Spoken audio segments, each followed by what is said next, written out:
பெற்றோர் தனக்கு நிச்சயம் செய்த திருமணத்தை கடைசி வரை போராடி தடுத்து நிறுத்தினாள் பள்ளி மாணவி. குழந்தை திருமண முறையானது நாட்டின் பல்வேறு பகுதிகளில் இன்றளவிலும் புரையூடி போயிருக்கிறது. ஆனால் எங்கோ ஒரு மூலையில்தான் சிறுவயது மணமகள்கள் தங்களது திருமணத்துக்கு எதிராக போர்க்கொடி உயர்த்துகின்றனர். இந்த வரிசையில் மத்திய பிரதேச மாநிலம் விதிஷா மாவட்டத்தைச் சேர்ந்த 16 வயது மாணவி தனக்கு பெற்றோர் ஏற்பாடு செய்த திருமணத்தை எதிர்த்து சண்டை போட்டாள். திருமணம் வேண்டாம், மேற்கொண்டு படிக்கப் போகிறேன் என்று இறுதி வரை போராடினாள். அவளது போராட்டம் பற்றி கேள்விப்பட்ட போலீசார் விரைந்து வந்து பழமையில் ஊறி போயிருந்த பெற்றோரிடமிருந்து மாணவியை மீட்டனர்.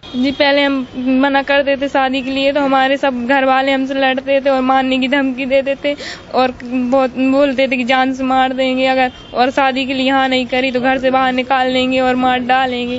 तुम्हारी उम्र कितनी है? 16.5। जी हाँ, कहीं किसी से बोलने नहीं देते थे, कहीं जाने नहीं देते, किसी से बात भी नहीं करने देते थे। घर पे ही। बुआ क्या कहा? नहीं, हमारे घर पे नहीं। कोई सी बात भी, कहीं भी अगर किसी से बात करने लगेंगे तो डांटते थे और मारने की बोलने लगते थे। पढ़ना चाहते हैं। குடும்ப மானத்தை வாங்கிவிட்டதாக கூறி அந்த மாணவியை வீட்டை விட்டு பெற்றோரை விரட்டியதால் அவளை சிறார் காப்பகத்தில் போலீசார் ஒப்படைத்துள்ளனர். आज श्रीमान तहसीलदार साहब और महिला बाल विकास अधिकारी महोदय द्वारा आकर बताया गया कि एक बरीपुरा क्षेत्र में एक नाबालिग लड़की की शादी की जा रही है और उस सूचना पे पुलिस बल ने जाके उस बच्ची से जाके बात की।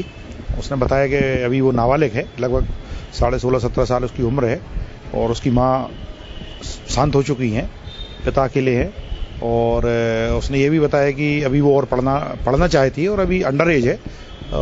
कानून के हिसाब से भी उसकी शादी संभव नहीं थी, इस कारण से उसकी शादी रुकवाई गई है और उसको चूंकि परिवार वाले शादी रुक जाने के कारण नाराज हो गए, उसको रखने को तैयार नहीं थे, अतः उसको अभी फिलहाल अपने बाल संप्रेक्षण गृह में भेजा गया है और बच्ची अभी थोड़ी डरी हुई है।